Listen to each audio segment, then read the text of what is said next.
Hello everyone, we are back with another session about Android programming.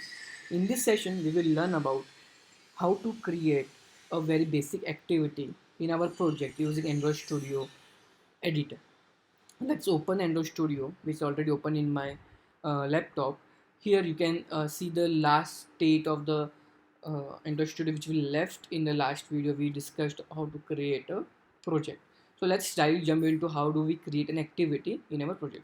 So what do? We click on the folder of our project and right click on that, go to new and click on Kotlin/file option. Because we have selected a Kotlin as an option while creating the project, we will prefer creating our class using Kotlin language. So when we click on this option, you will see a lot of different options like file class, interface, enum class, object. Because we need to define an activity which is a class, we select an activity class option and write the name of our activity, which is first activity. When you just click on and enter, it will help us create a very simple class whose name is first activity.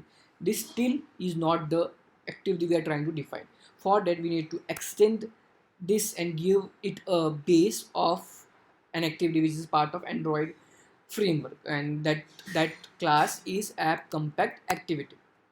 This activity is defined in library, which helps us to uh, provide us all the compatibility support across all the API levels. The very super class, supermost class of app compact activity is an activity.java, which is also part of a Android library, which is not directly used, and one should use app compact activity direct so that you, as I said, you can get the support for backward compatibility for all different types of API levels. So this is how you create your first activity. Now the one another step we need to do before which the activity cannot be really get registered is to declare that activity in the Android manifest file. So why is that necessary is Android manifest file is used by Android system to understand to and recognize that your app has this number of activities, and which it can track for different use cases. For that, let's first define an activity. The activity is defined using activity tag, and which it should be within the application tag. So let's first close the application tag.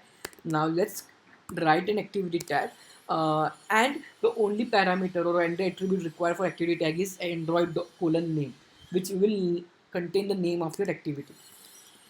So this is how you declare the activity tag and give the name of your activity. So this is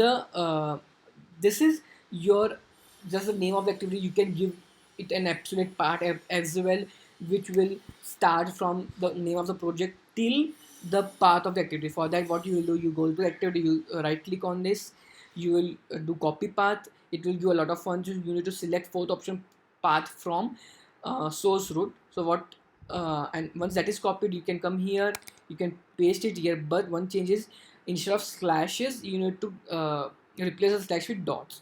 So what we will do, we will just replace a slash with dot, and it will give us a activity which we really want.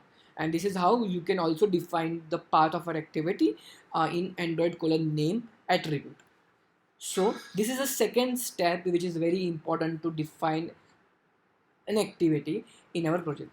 There is another third final step which is important if your activity is the first activity which is being defined in your project. That is the step of adding intent filters for activity. Without intent filters, the Android system might not know what should be the first activity which should be called when you click on your app icon for the first time, or when you click on the icon for the first time.